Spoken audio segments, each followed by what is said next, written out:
ഈ വണ്ടി കണ്ടോ, നിങ്ങൾക്ക് എല്ലാവർക്കും പരിചയം കാണും. പൾസറിന്റെ NS400C. ഇത് ഒരു വർഷത്തോളമായി നമ്മുടെ മാർക്കറ്റിൽ ഇറങ്ങിയിട്ട്, പക്ഷേ ഒരു ചേഞ്ച് വന്നിട്ടുണ്ട്. കമ്പനി കുറച്ച് ചേഞ്ചസ് ആയിട്ടെന്ന് വെച്ചാൽ അതിന്റെ റീസൺ എന്ന് പറഞ്ഞു കഴിഞ്ഞാൽ മാർക്കറ്റ് ഫീഡ്ബാക്ക് അനുസരിച്ചിട്ട് വന്നിരിക്കുന്ന മാറ്റങ്ങളാണ് ഈ ഒരു വണ്ടിയിൽ വന്നിരിക്കുന്നത്. അതുകൊണ്ട് തന്നെ കോസ്മെറ്റിക്കലി വലിയ മാറ്റങ്ങളൊന്നുമില്ല, ലുക്ക് വൈസ് ചേഞ്ചസ് ഇല്ല, കളർ അപ്ഡേഷൻസ് ഇല്ല, അങ്ങനെ യാതൊരു കാര്യമില്ല. പക്ഷേ നമുക്ക് വേണ്ടുന്ന പെർഫോമൻസിനകത്ത് അപ്ഡേഷൻ കൊണ്ടുവന്നിട്ടുണ്ട്.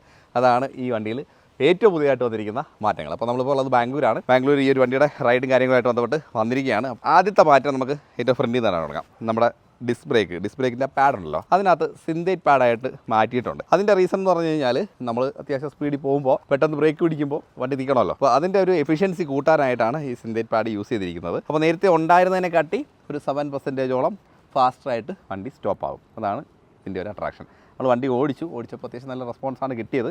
അപ്പോൾ നിങ്ങൾ ഓടിച്ച് നോക്കിയിട്ട് തീർച്ചയായിട്ടും നിങ്ങൾക്ക് എങ്ങനെ ഉണ്ട് റെസ്പോൺസ് എന്ന് കമൻറ്റ് ചെയ്യണം. അപ്പോൾ വണ്ടി ഉടനെ എല്ലാ ഡീലർഷിപ്പിലും ആൾറെഡി വണ്ടി ചെയ്തിട്ടുണ്ട്.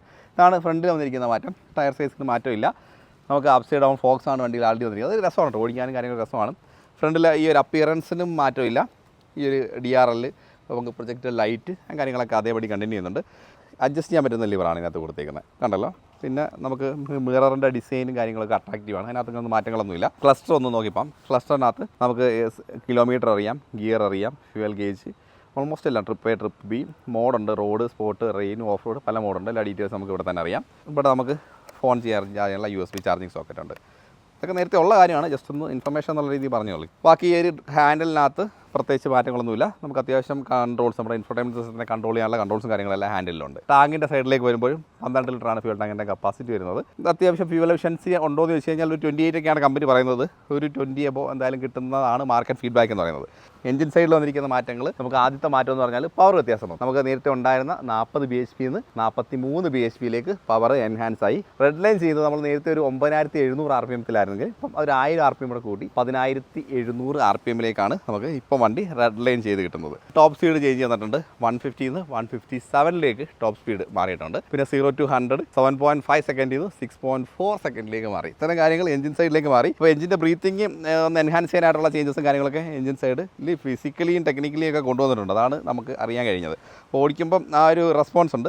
പിന്നെ മറ്റൊരു മാറ്റം എന്ന് പറഞ്ഞാൽ ക്വിക്ക് ഷിഫ്റ്റർ നമുക്ക് ഈ ഒരു വണ്ടിയിൽ ഇല്ലായിരുന്ന ഒരു കാര്യമാണ്, അതിലേക്ക് കൊണ്ടുവന്നിട്ടുണ്ട്. അത് എങ്ങനെ കൊണ്ടുവന്നു ചോദിച്ചു കഴിഞ്ഞാൽ ടെക്നിക്കലിയാണ് കൊണ്ടുവന്നിരിക്കുന്നത്. നമുക്ക് എല്ലാ മോഡലും കിട്ടത്തില്ല, പല മോഡുണ്ടെന്ന് ഞാൻ തരുന്നത്. Road, sport, rain, off road, അങ്ങനെ പല മോഡാണ് ഈ വണ്ടിക്കുള്ളത്. അതിൽ സ്പോർട്ട് മോഡ് ഇടുമ്പോൾ നമുക്ക് ആ ഒരു ക്വിക്ക് ഷിഫ്റ്റർ ഓപ്ഷൻ നമുക്ക് വണ്ടിയിലേക്ക് കൊണ്ടുവന്നിട്ടുണ്ട്. ക്ലച്ചിൻ്റെ സഹായമില്ലാതെ തന്നെ നമുക്ക് ഗിയർ അപ്പ് ഷിഫ്റ്റ് ചെയ്യാനും ഡൗൺ ഷിഫ്റ്റ് ചെയ്യാനും സാധിക്കും എന്നുള്ളതാണ് അതിൻ്റെ അട്രാക്ഷൻ.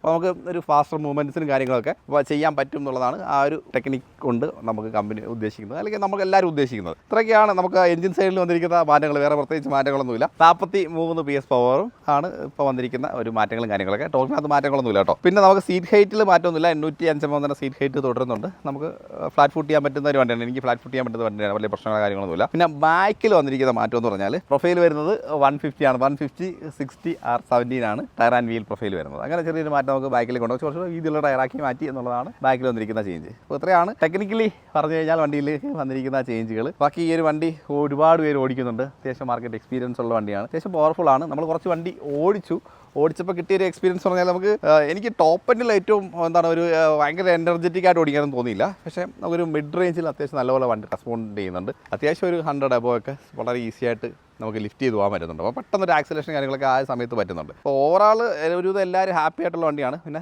മറ്റൊരു മാറ്റമുണ്ട്, പ്രൈസ് കൂടിയിട്ടുണ്ട്. പ്രൈസ് ഒരു 8000 രൂപ അടുത്ത് കൂടിയിട്ടുണ്ട്. 1,92,000 രൂപയാണെന്ന് തോന്നുന്നു ഇതിൻ്റെ ഒരു എക്സ്-ഷോറൂം ഡൽഹി പ്രൈസ് വരുന്നത്.